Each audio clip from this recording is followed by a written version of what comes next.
आज का प्रातः क्लास है 24/4/1966।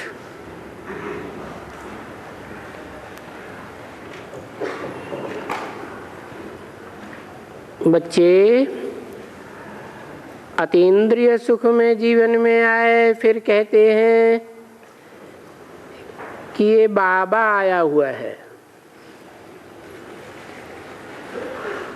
बेहद का बाबा आया हुआ है। किस लिए आए हुए हैं?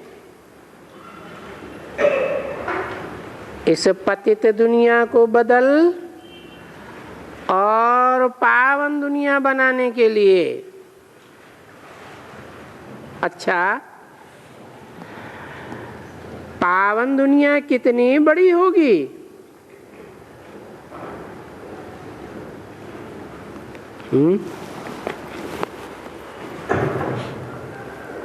कितनी बड़ी होगी? है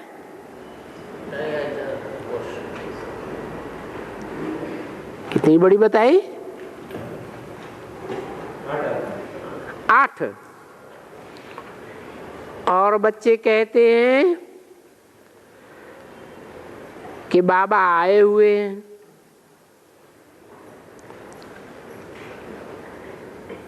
पावन दुनिया बनाने।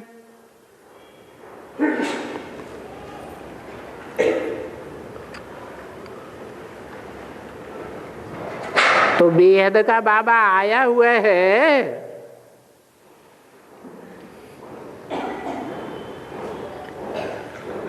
बेहद का बाबा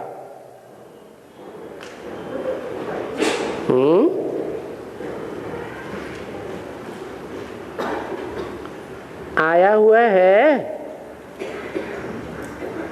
अरे, आया हुआ है या नहीं आया हुआ है? हैं? किस लिए आते हैं?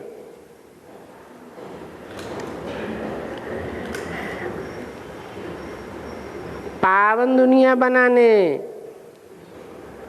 कितनी बड़ी पावन दुनिया बनाने?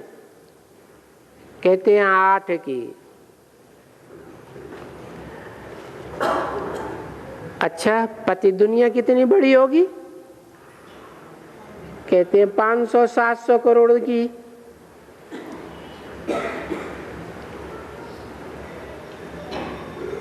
तो ये विचार अभी तुम बच्चों की बुद्धि में आते होंगे और आना भी चाहिए। तो देखो, ये जो दुनिया है इसको पतित दुनिया कहते हैं। ऐसे नहीं कि नहीं कहते हैं।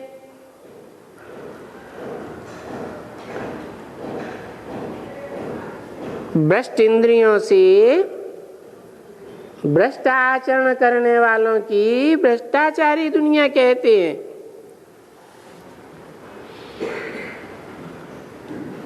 तो तुम मीठे मीठे बच्चों के दिल में ये आना चाहिए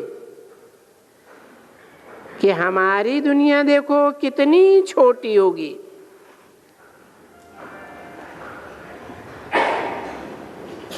कितने हमारे महल, और फिर हम कितना राज्य करेंगे। कितना राज्य करेंगे? है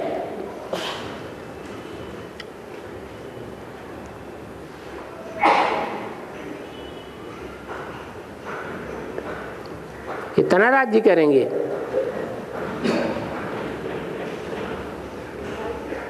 हिस्ट्री में एक चमड़ी का काम करने वाले का राज्य हुआ था। उसने तो एक दिन राज्य चलाया, चमड़ी के सिक्के चला दिए। हम कितना राज्य करेंगे? अरे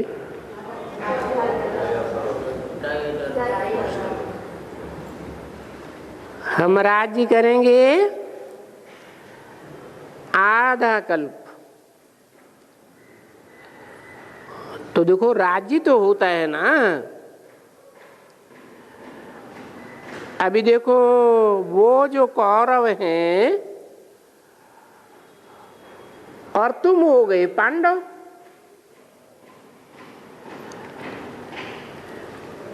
तो देखो फर्क हो गया ना।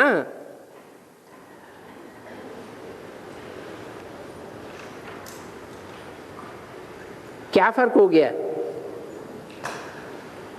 कौरवों का राज्य लंबे समय तक चलता है या पांडवों का राज्य लंबे समय तक चलता है?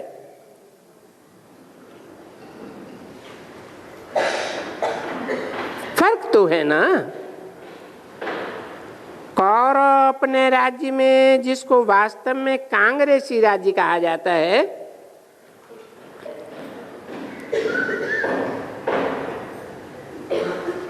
क्यों कहा जाता है कांग्रेसी राज्य?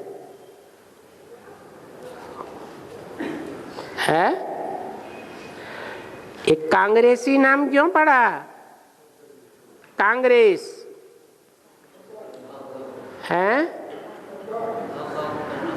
काऊ काऊ की रेस करने वालों का नाम रखा है।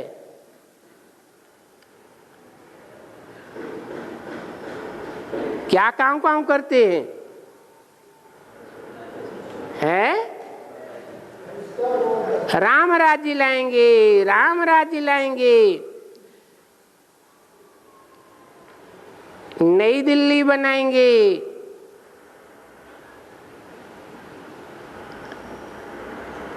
ऐसे कहते हैं ना।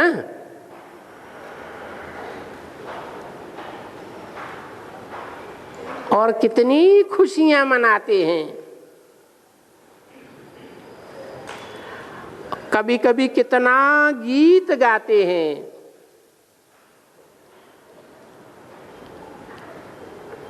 कि हमारे भारत जैसा कोई देश हो नहीं सकता है।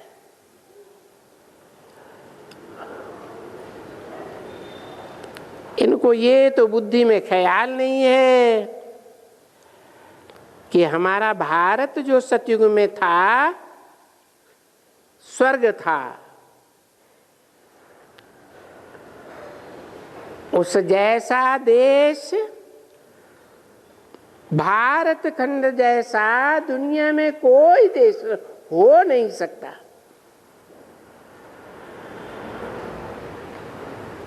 ऐसे तो उनकी समझ में नहीं आता है।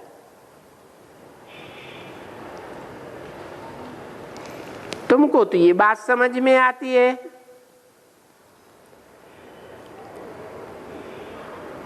कि ये भारत जहां कांग्रेसी राज्य करते हैं, ये कोई काम का नहीं है।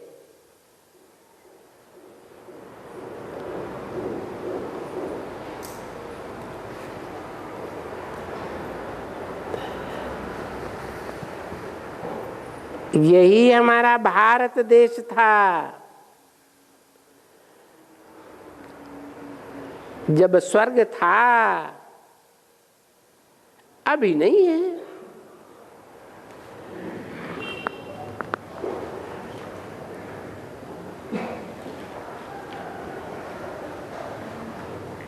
अब ये भारत ऐसा था, ये इन विचारों को मालूम नहीं।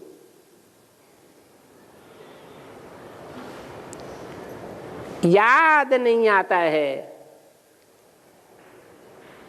क्यों याद नहीं आता है? हैं? अरे रसगुल्ला जिसने खाया होगा उसको याद आएगी, जिसने खाया ही नहीं होगा उसको याद कैसे स्वाद की आएगी? तो इन कांग्रेसियों को भारत स्वर्ग था, ये याद क्यों नहीं आता है? क्या कारण बताया? वो स्वर्ग में आते ही नहीं है। तो ये फिर भी हमारा भारत सबसे ऊंचा था। फिर भी कहते हैं अभी भी ऊंचा है।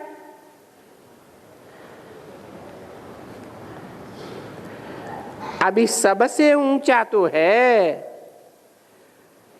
सबसे बड़ा तो है, क्योंकि सबसे प्राचीन है। और जब ये भारत प्राचीन समय में था, तब भारत क्या था? अभी तो तुम्हारी बुद्धि में आता है ना कि ये कौन सा बाबा आया हुआ है।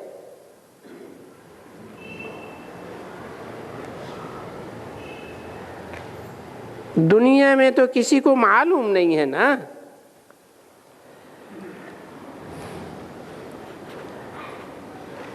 तुम बच्चों को भी नंबरवार पुरुषार्थ अनुसार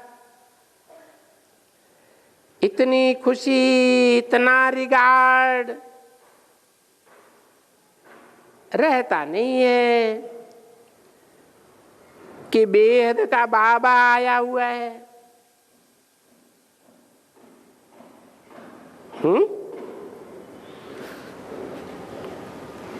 न रहने का कारण क्या है?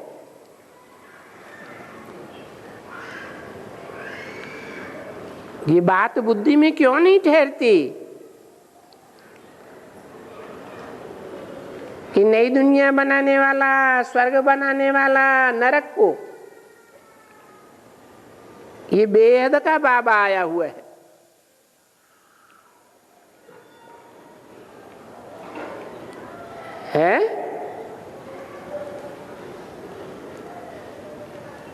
क्यों नहीं बुद्धि में बैठता? अरे क्योंकि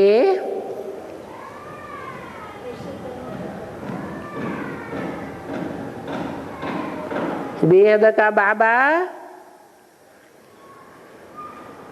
अभी गुप्त वेश में आया हुआ है, साधारण तन में आया हुआ है।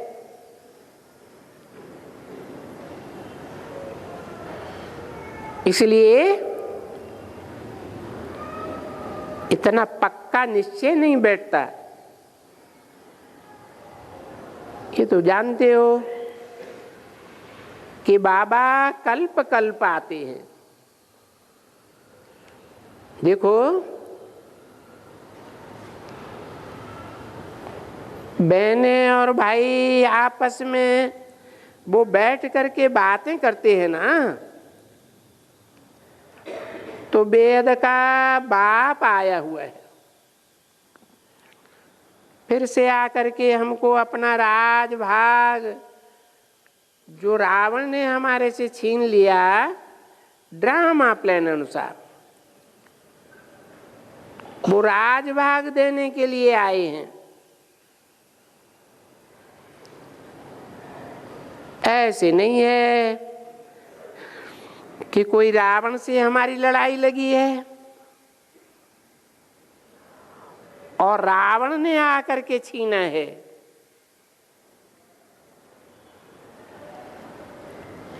रावण के राज्य में हमारी जो मत है, बुद्धि है,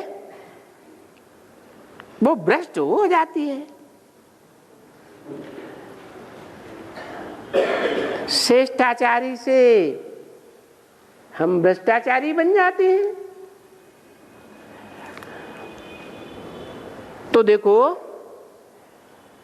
भ्रष्टाचारियों की दुनिया कितनी बढ़ गई है।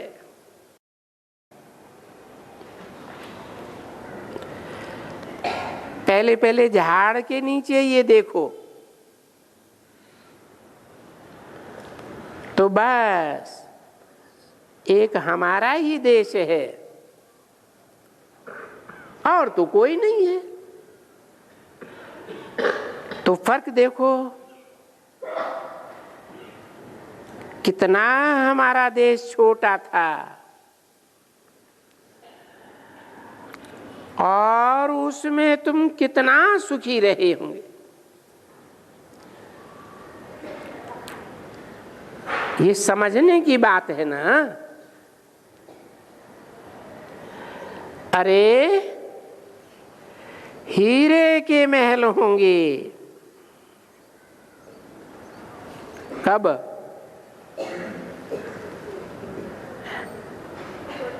जब बाप ने नई दुनिया बनाई, नई राजधानी स्थापन की, तब हीरे के महल थे।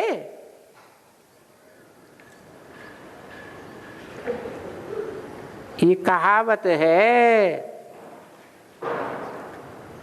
हीरे के महल, सोने के महल।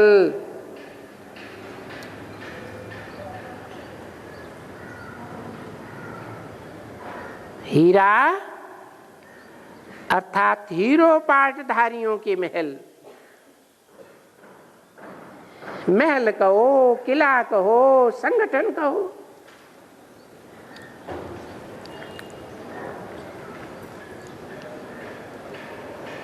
अच्छे अच्छे जवाहरातों के महल।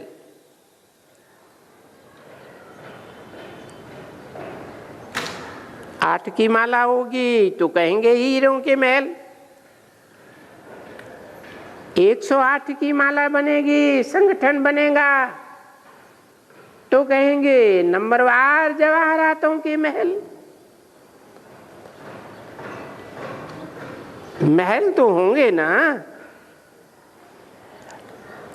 बड़े सुखी होंगे, क्योंकि वहां ये रावण का राज्य होता ही नहीं है।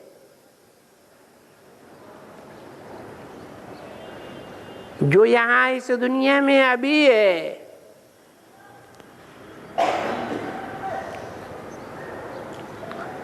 ये दुर्योधन दुशासनों का राज्य ही नहीं होता है।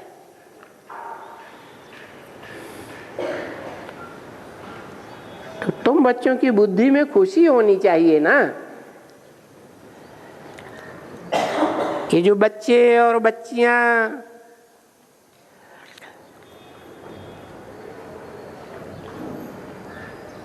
इनके अतीन्द्रिय सुख से पूछो, ये तो तुम्हारी बुद्धि में स्थायी होना चाहिए ना। क्या? अतीन्द्रिय सुख तो स्थायी होता है या अल्पकाल के लिए खुशी होती है? बाबा जो आए हैं तो वो स्वर्ग को जरूर स्थापन करेंगे।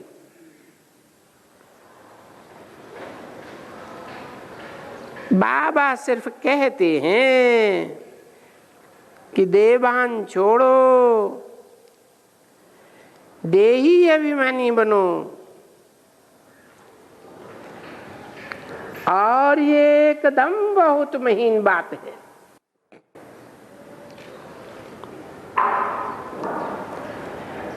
थोड़ी सी बात में भी लटक पड़ते हैं।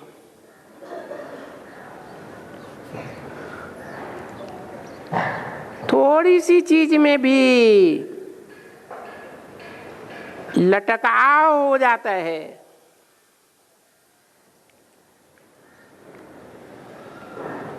बुद्धि को लटकाई देती है। बाबा ने आगे कहा था ना,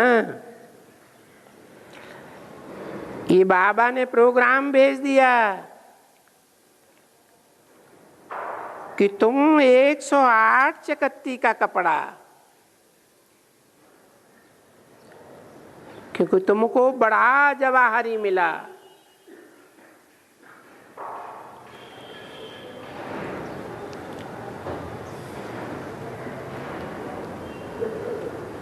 एक 108 का चकत्ती का कपड़ा पहनो,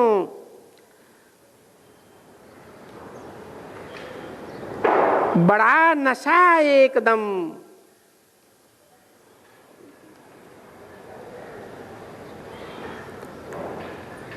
बड़े राजाओं से व्यवहार वगैरह होता है, तो वो नशा तुम्हारा कैसे टूटे?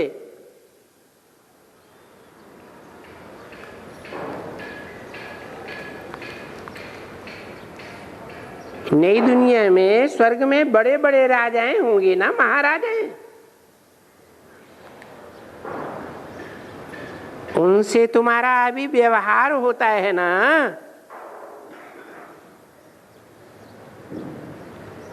तो नशा तो नहीं टूटना चाहिए।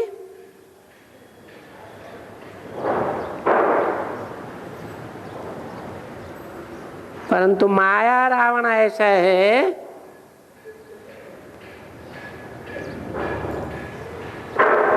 नशा काफूर हो जाता है, तो टूटना तो चाहिए ना। और ये सभी जो कुछ भी है वो कैसे छूटे?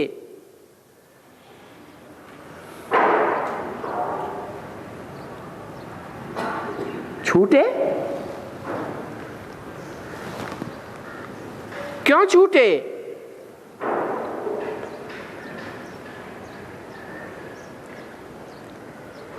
अरे बेहद का बाबा आया हुआ है नई दुनिया बनाने के लिए।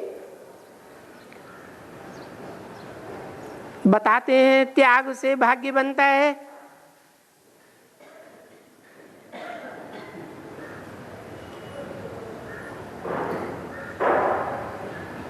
उतना ही हमें चाहिए जितने से हमारा पुरुषार्थ बरकरार बना रहे।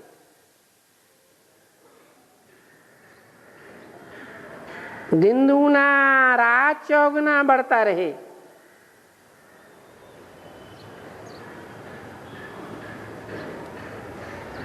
तो 108 चकत्ते वाले कपड़े की बात बताई है, तो रोटी कपड़ा और मकान तीनों की बात। उदाहरण सिर्फ है 108 चकत्ती के कपड़े का दिया।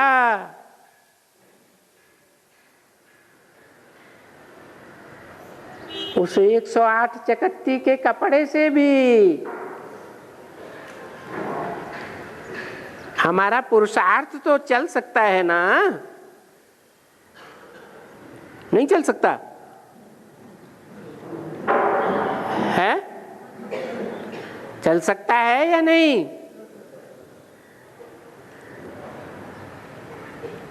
रोटी के लिए भी बताई, पेट क्या चाहता है? एक पाव आटा।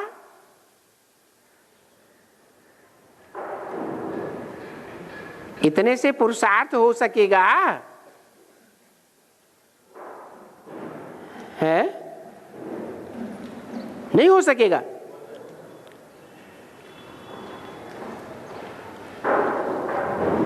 और मकान,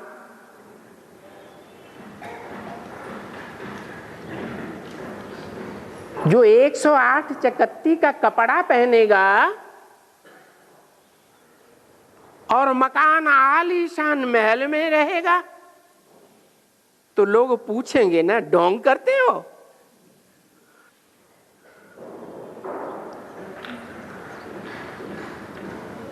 दिखाते हो हम बड़े त्यागी हैं,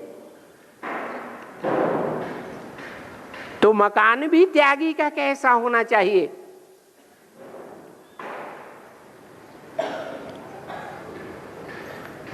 कितने बड़े मकान में पुरुषार्थ हो सकता है?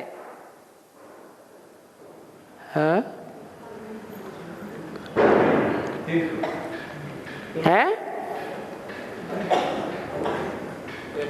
एक झोपड़ी में पुरुषार्थ हो सकता है या नहीं? घास फूस की झोपड़ी,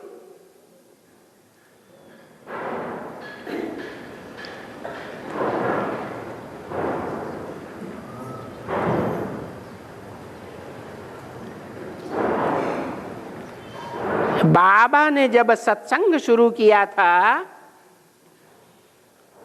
तो मम्मा के कमरे से भी छोटा एक कमरा था, और बोला भी है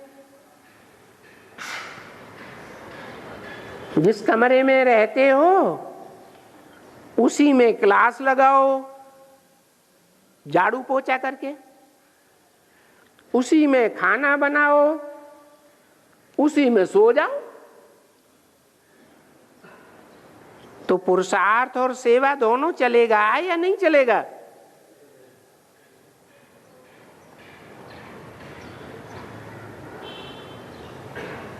तो बोला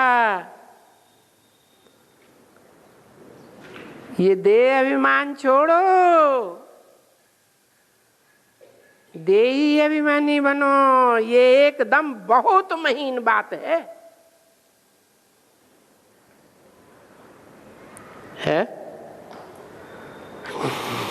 महीन बात है या साधारण मोटी बात है?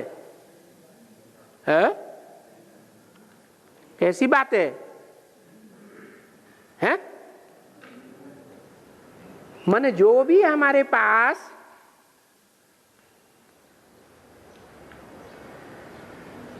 रोटी कपड़ा और मकान है वो सारा ईश्वरीय सेवा में लगा दें।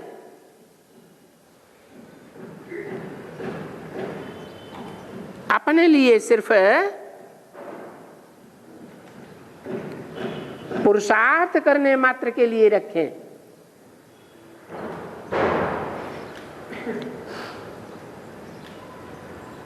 इसको देही अभिमानी कहेंगे।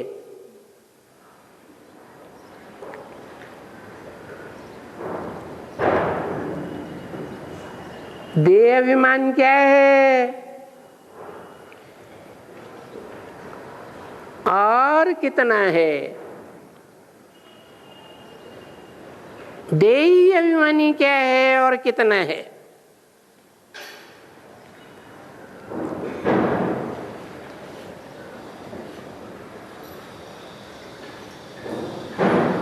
देह अभिमान टूटना तो चाहिए ना, चाहिए। क्या इशारा दिया है? टूटना चाहिए। माना नहीं तोड़ते देह अभिमान तो क्या होगा? हम देह अभिमान आलीशान मकान, आलीशान कपड़े और आलीशान भोजन, इसका देह अभिमान हम नहीं छोड़ सकते। भोजन भी आलीशान करते हैं ना, है? 5 स्टार होटल में जाते हैं एक दिन के लिए, कितना तक पेमेंट कर देते हैं? है?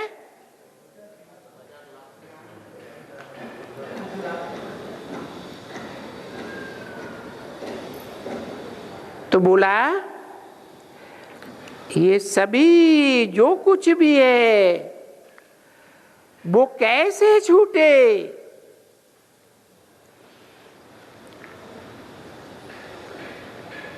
देह अभिमान कैसे छूटे? टूटना चाहिए या नहीं छूटना चाहिए? टूटना चाहिए। क्यों?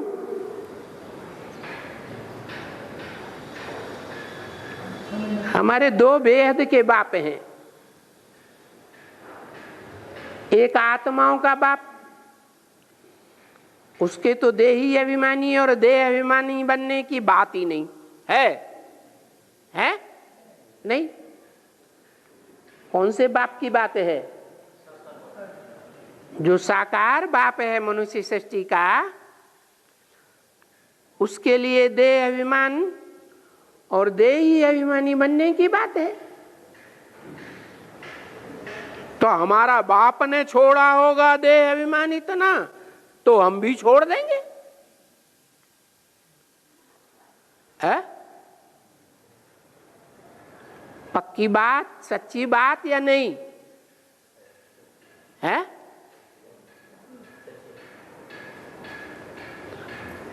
जब बाप ने ही नहीं छोड़ा तो हम क्यों छोड़ें?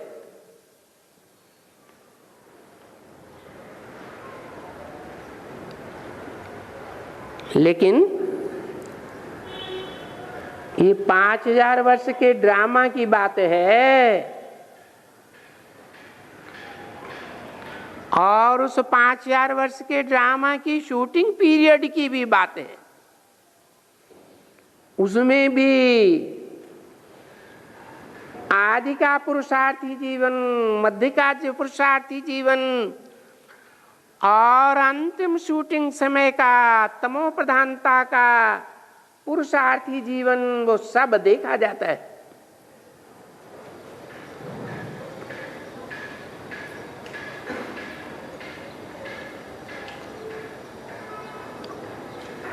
तुम तो एकदम जैसे कि आत्मा हो।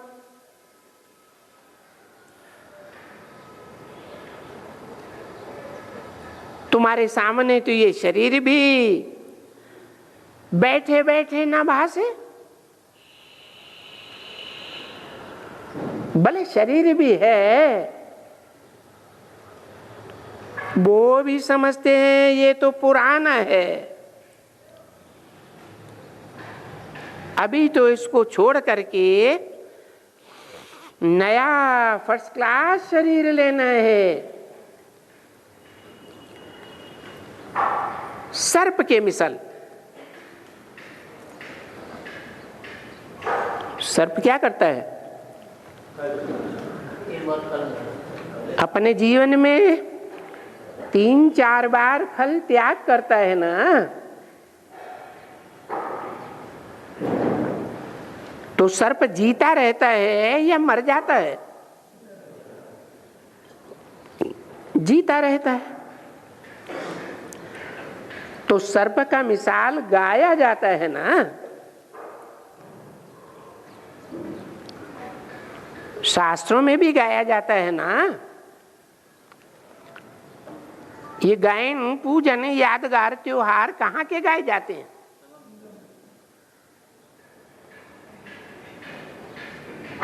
तो संगम युग में सर्प के मिसल जीते जी नया चोला धारण किया होगा ना।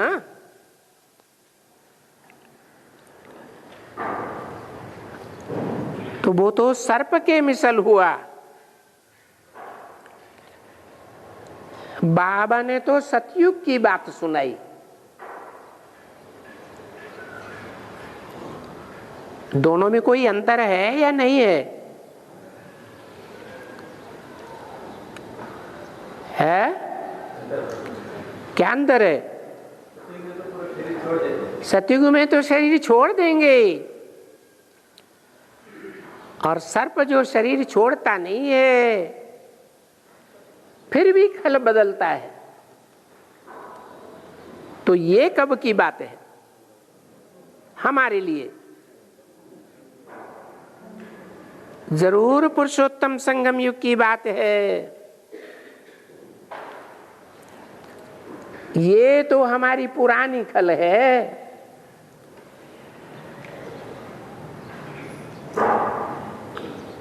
वो सतयुग में कोई पुरानी खल नहीं होती है।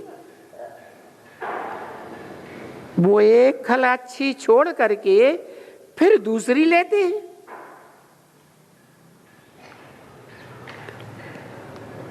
वो जो दूसरी खल मिलती है, ये भी तुम बच्चों को ज्ञान है कि दूसरा फिर जो शरीर मिलेगा कुछ पॉइंट कम मिलेगा।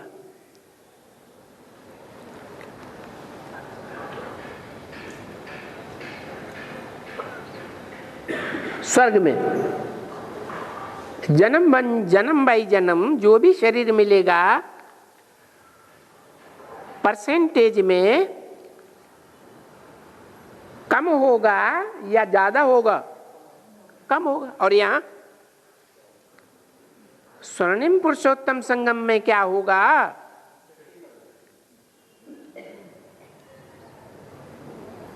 देखो ये पॉइंट्स कितनी पतली महीन होती जाती है।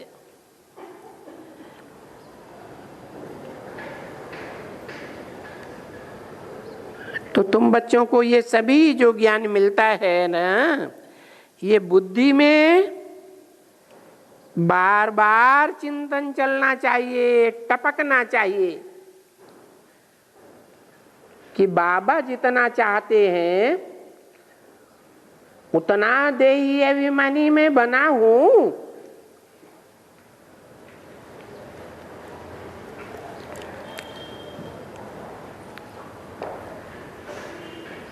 बन सकूंगा।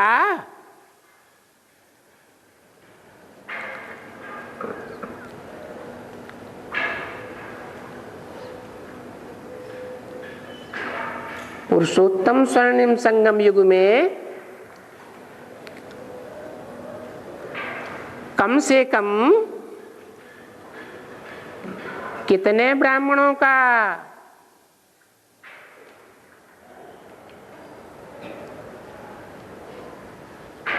ऐसा सर्प का मिसाल बनेगा?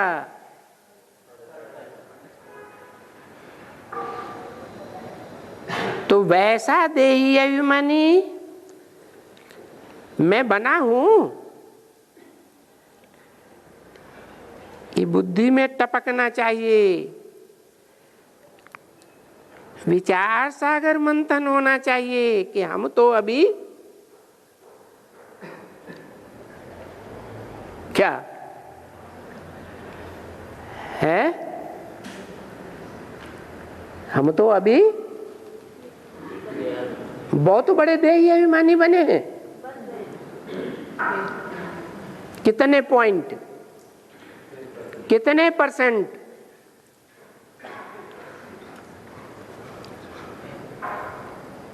ये बहुत छी दुनिया है।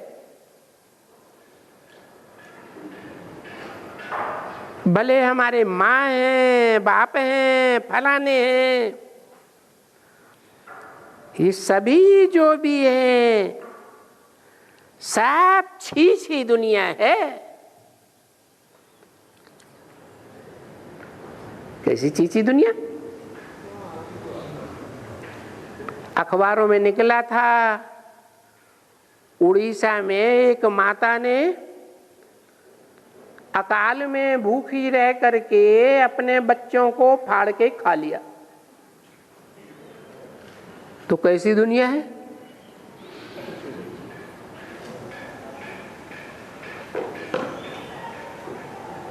वो तो एक बिरला मिसाल हुआ।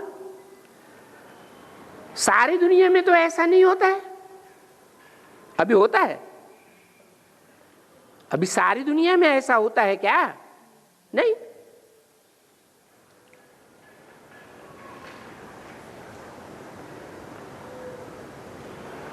क्या ऐसा होगा? हमारा देह अभिमान तोड़ने के लिए? हाँ? बाबा तो बोला है ऐसा काल पड़ेगा खास भारत में जो पानी की बूंद भी नसीब नहीं होगी।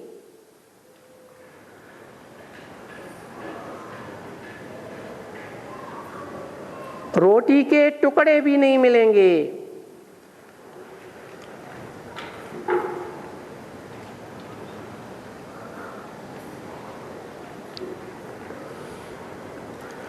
तो देखो इस दुनिया को जैसे कि बुद्धि से देखते हुए भी गायब कर देना है। गायब कर देना पड़ता है, मजबूरी से गायब करना पड़ेगा।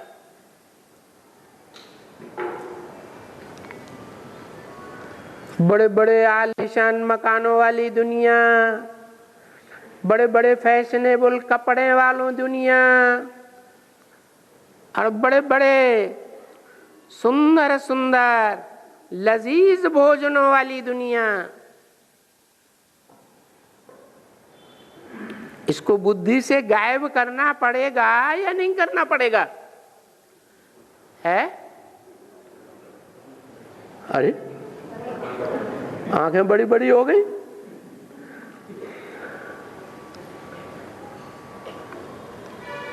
एक कपड़े के बड़े बड़े कल कारखाने रहेंगे,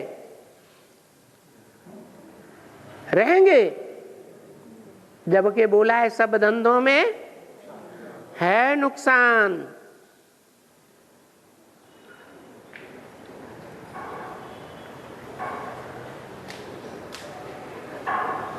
तो उस दुनिया को देखते हुए भी, सुनते हुए भी, चलते फिरते उठते बैठते,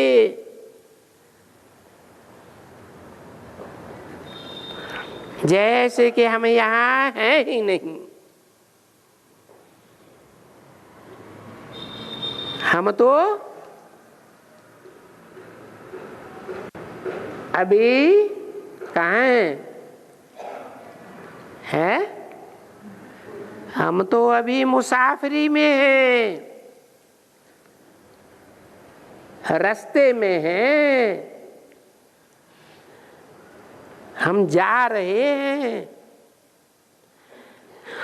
यात्रा पर जा रहे हैं। और कौन जा रहे हैं? कौन यात्रा पर जा रहे हैं? अरे बड़े बड़े आलीशान मकान वाले जा रहे हैं, बड़े बड़े आलीशान कपड़े पहनने वाले जा रहे हैं, या बड़े बड़े आलीशान लजीज भोजन खाने वाले जा रहे हैं? रास्ते पर मुसाफरी में कौन जा रहे हैं? हम क्या समझे? अरे भूल गए। अरे जाने वाले कौन हैं? आत्मा, माताएं बोल रही हैं आत्मा। भाई लोग चुप्पी साध गए।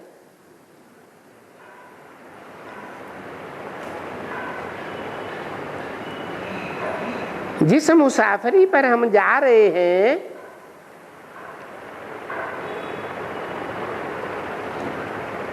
क्या हम वहां शरीर लेकर जा रहे हैं? शरीर के साथ पहुंचेंगे?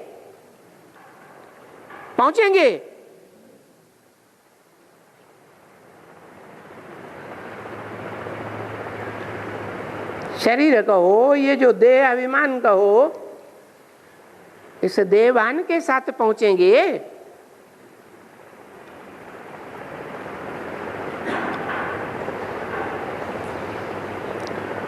नहीं,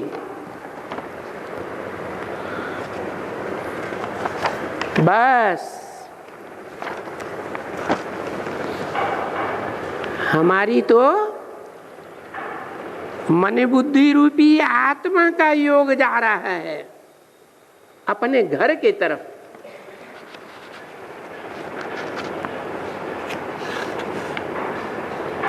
वहां घर में क्या होगा?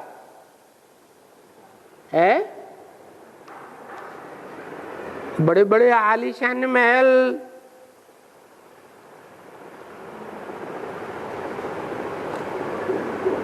कपड़े और लजीज भोजन मिलेंगे।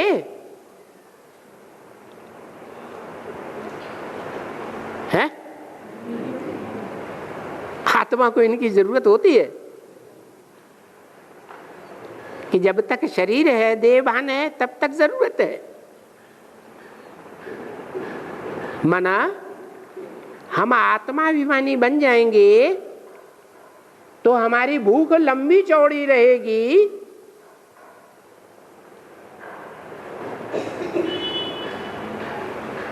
ये बहुत कम या बिल्कुल खलास हो जाएगी।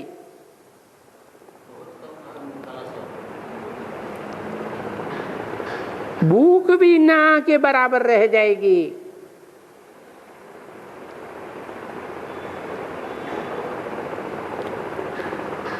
और जिस अंग से देहभान आता है, कोई अंग है ना ऐसा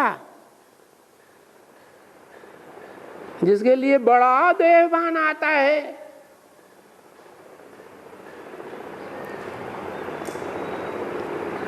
वो अंग छिपाने की आत्माभिमानी को दरकार रहेगी। आत्माभिमानी को रहेगी, है? नहीं रहेगी।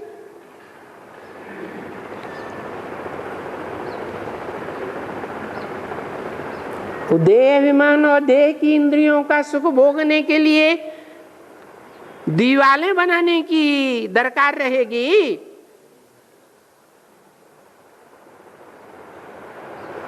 कितने बड़े बड़े आलीशान किले बनाए हैं राजाओं ने, हिस्ट्री तो याद है ना।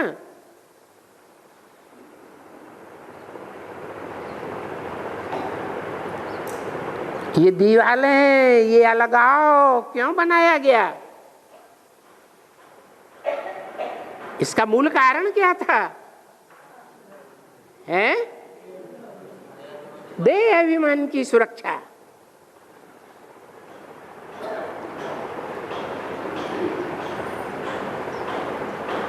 चौबीस 4/66 की वाणी का दूसरा पेज।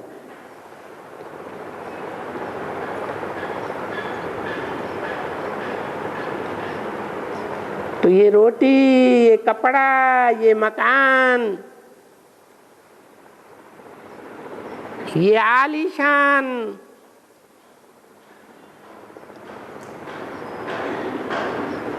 छोड़ करके,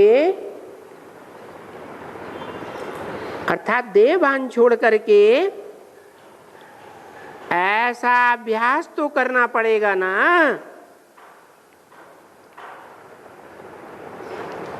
क्या अभ्यास है? आत्माभिमानी बनने का।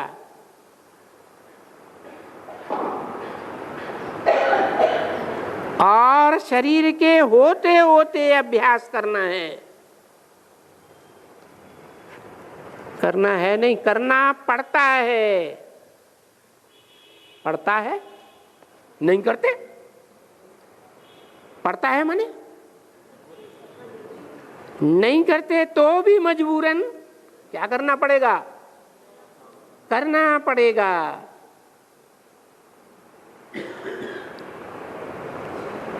हाँ, शरीर छोड़ने से कोई अभ्यास नहीं हो सकता है। क्यों? क्योंकि खुदकशी कर ले, शरीर छोड़ दे तो और ही जबरदस्त सूक्ष्म शरीर का देह अभिमान आ जाएगा या देह अभिमान कम होगा?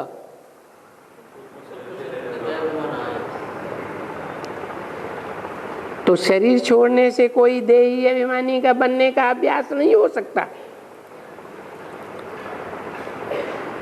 अभ्यास होता ही है शरीर के होते होते।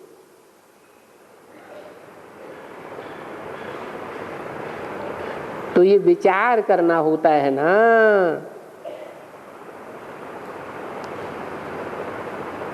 शरीर तो बेशक पुराना है और ये दुनिया भी पुरानी है।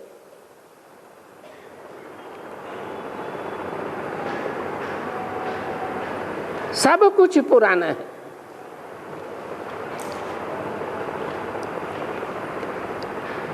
इस सब पुरानखंडी के होते हुए भी ये बुद्धि से साक्षात्कार कर लिया कि बरोबर अभी हमको शरीर और जो शरीर के साथ संबंधी हैं, शरीर के जो भी पदार्थ हैं, इन सब को छोड़ करके घर जाना है।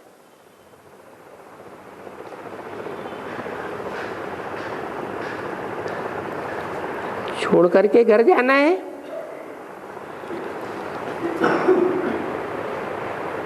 या छोड़ करके घर जाना पड़ेगा है? इसमें अंतर है या नहीं है? खुशी खुशी छोड़ दें और घर जाना पड़ेगा, इसमें भारी अंतर है। खुशी खुशी छोड़ेंगे तो जन्म जन्मांतर की बड़ी कमाई करेंगे,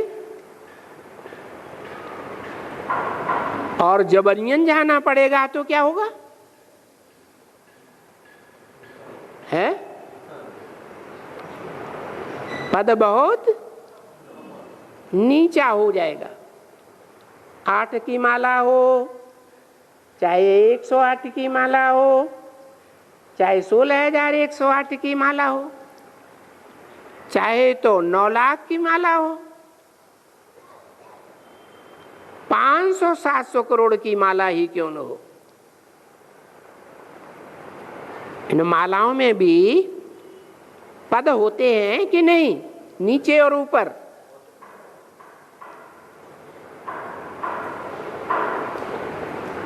तो ऐसे समझने से अंदर में ये खुशी होती है ना, ये सब कुछ छोड़ करके जो कुछ भी यहाँ है वो सब कुछ मेरे कोई काम की चीज नहीं है।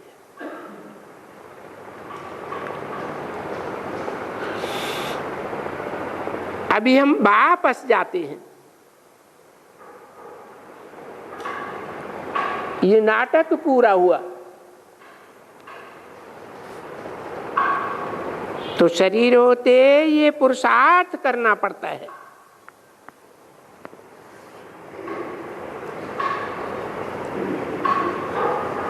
ऐसे नहीं शरीर छोड़ करके पुरुषार्थ करना है। शरीर छोड़ करके और शरीर के होते जो पुरुषार्थ करेंगे उसमें कोई अंतर है या नहीं है? है क्या?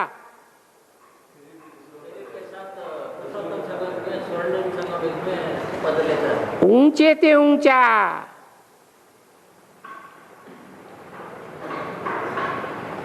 प्रजा वर्ग में भी जो जाएंगे उस प्रजा वर्ग की भी कोई खसूसियत होगी। उस प्रजापति को भी जीते जी कोई युद्ध में हरा नहीं सकेगा। हरा सकेगा?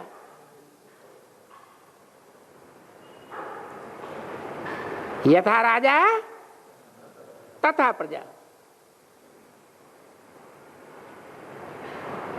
दुनिया में एक नारायण ही ऐसा राजा है, महाराजा, जिसकी कभी कोई हार हुई ही नहीं। तो उसके कितने बच्चे होंगे?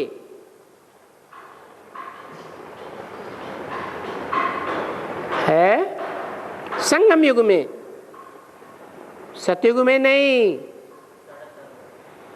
4.5 लाख बच्चे होंगे। उसको कहेंगे वसुधैव कुटुंबकम, सारी वसुधा हमारा कुटुंब है।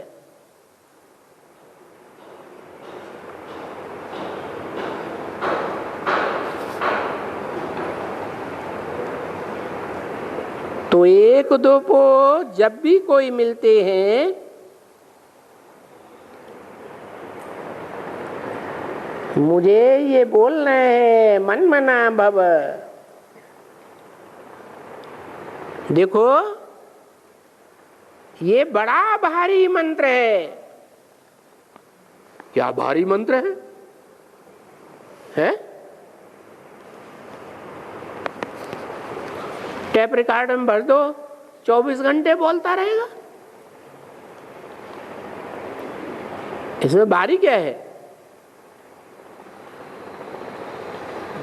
भारी है मत माने मेरे, मना माने मन में।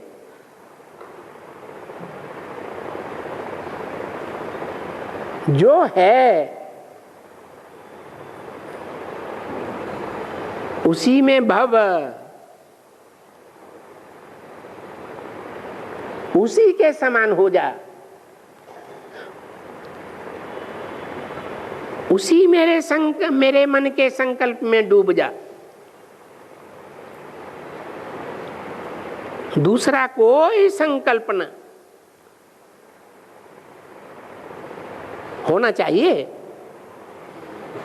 है नहीं होना चाहिए। क्या मतलब?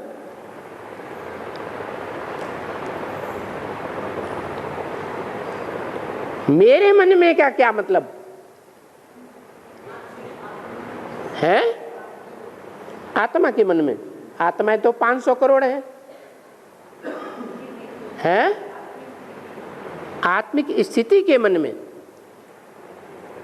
आत्मिक स्थिति वाला तो इस दुनिया में एक ही है। कौन है? प्रजापिता, वो तो महादेह अभिमानी है। आत्माओं को अगर देखें तो आत्माओं के बीच में तो एक ही आत्मा है, शिव, जो सदा आत्माभिमानी है। और वो सोचता है, उसका मन सोचता है, संकल्प विकल्प करता है। असोचता है या सोचता है? तो उसको मन है? शिव की आत्मा में संकल्प विकल्प करने वाला उसका मन है? नहीं है। तो किसकी बात है? वो शिव निराकार जिसको अपना मन नहीं है, 11वीं इंद्रिय मन है ही नहीं, और इंद्रियां भी नहीं है, शरीर भी नहीं है। वो कोई मुकर्रर शरीरधारी में प्रवेश करता है, तब कहता है क्या? मन मना भव, मेरे मन में समा जा। मना जो बाप के मन में,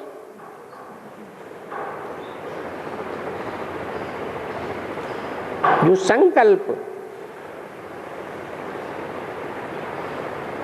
वो आत्मा रूपी बच्चों के मन में संकल्प हो।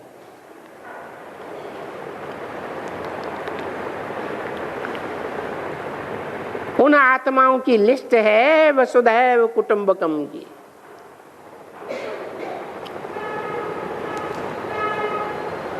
तो बाप के मन में क्या है?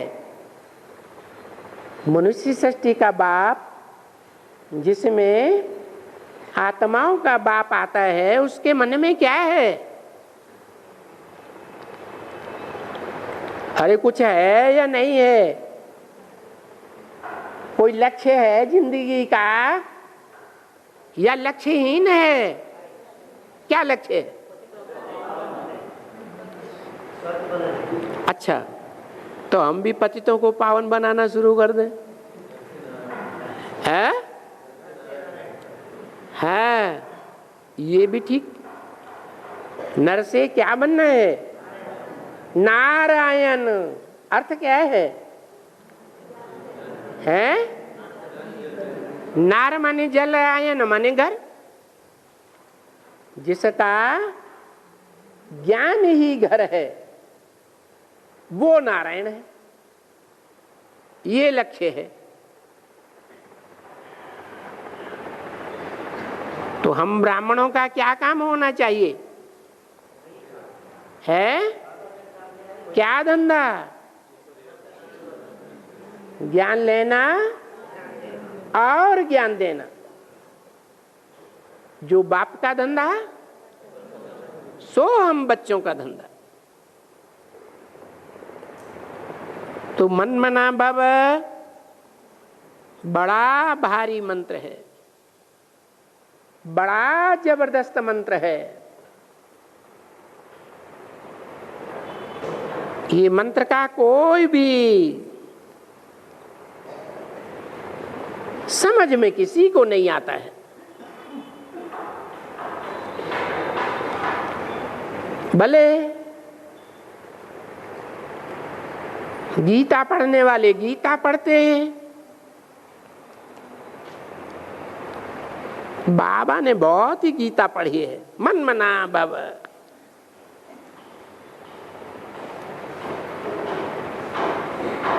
मध्याजी भव, मामेकं शरणं व्रज, ये श्लोक तो पढ़े है ना। गीता पढ़ी है बाबा ने ऐसे जैसे कोई उल्लू पढ़ते हैं।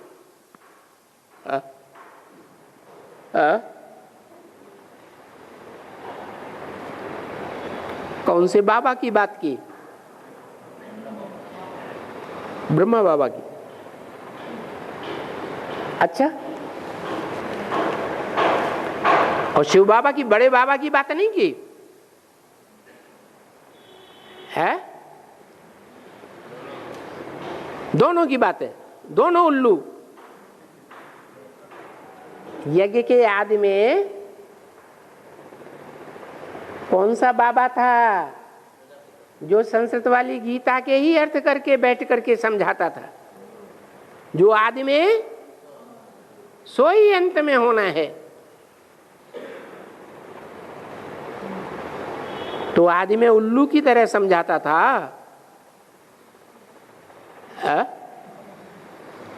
अंत में भी उल्लू की तरह समझाएगा।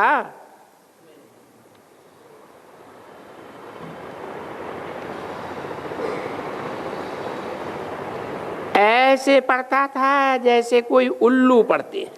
कोई खुशी नहीं, कोई अर्थ नहीं, कोई समझ ही नहीं। और वैसे ही सभी पढ़ते होंगे। और क्या? उस गीता का अर्थ तो कोई भी नहीं समझेगा ना, है? समझेगा? जो गीता पढ़ते हैं वो उसका अर्थ समझेंगे। क्यों? तुम्हारे पास छपी हुई गीता नहीं आ गई है? नहीं आई? आई तो अर्थ नहीं समझे है? अरे समझे या नहीं समझे? हैं? हैं? अभी कभी नहीं समझता था, अभी समझता हूं और कब नहीं समझता था। एडवांस में आते ही समझने लगा।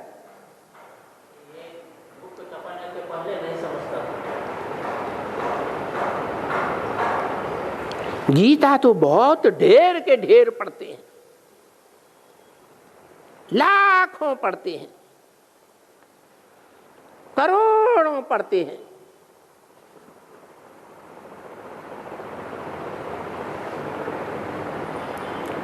वो विलायत के तरफ भी गीता बहुत पढ़ते हैं।